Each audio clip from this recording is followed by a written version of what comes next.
O indivíduo, o ser humano, ele precisa se comunicar.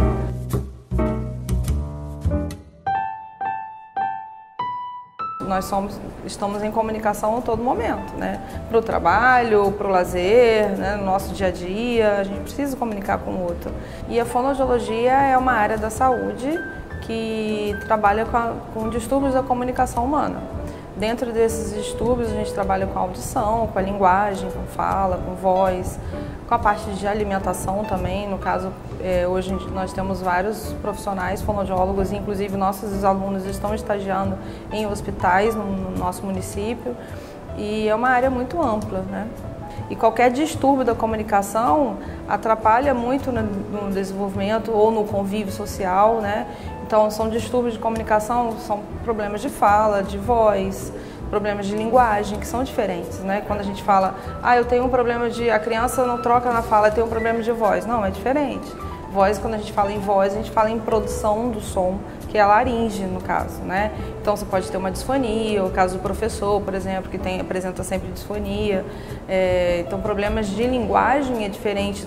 A gente tem distúrbios da linguagem e distúrbios da fala, né? E o fonoaudiólogo, além disso, também atua com a audição, na avaliação da audição, na indicação na terapia, no caso de deficiente auditivo, na indicação de aparelhos auditivos, na orientação, adaptação de aparelhos auditivos. Então, a perda auditiva, ela pode surgir em qualquer faixa etária. Quando a gente imagina que o surdo, ou ele nasce surdo, ou ele é só o idoso, a gente está muito enganado com isso, né? Então, as pessoas expostas ao ruído constantemente podem perder a audição.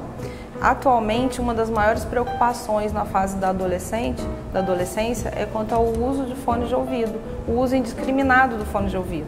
Que, lógico, não tem como deixar de usar o fone, mas a gente precisa ter alguns cuidados, porque se a gente está exposto a determinada intensidade de ruído, e a gente pode falar que a música, no caso, dependendo da intensidade, ela se torna um ruído, né?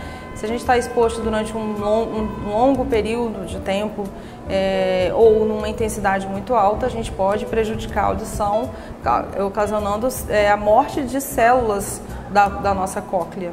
E essas células, essa perda dessas células é uma questão irreversível.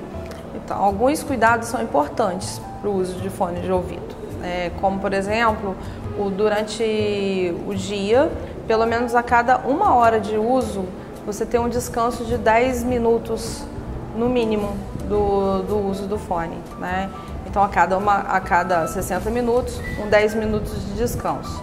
E aí a gente tem que prestar atenção nos casos de muitos adolescentes ou jovens dormem ouvindo música, dormem usando o fone.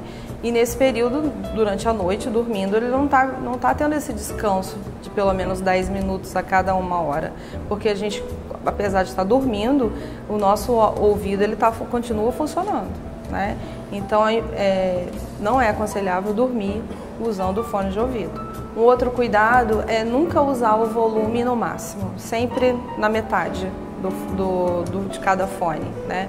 Alguns fones vêm especificando a intensidade, até determinada intensidade, mas a maioria não vem, então o ideal é colocar sempre na metade.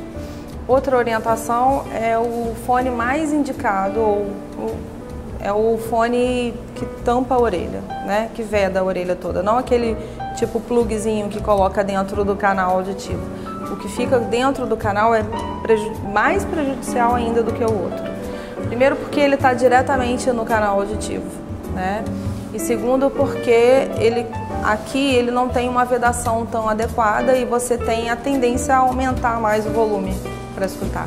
Uma outra questão é se eu estou escutando o fone e o colega ao lado também está escutando, é sinal de que está alto demais. Isso é um bom termômetro para a gente saber. Está escutando a minha música? Estou ouvindo bem aqui, então abaixa o volume porque está alto demais.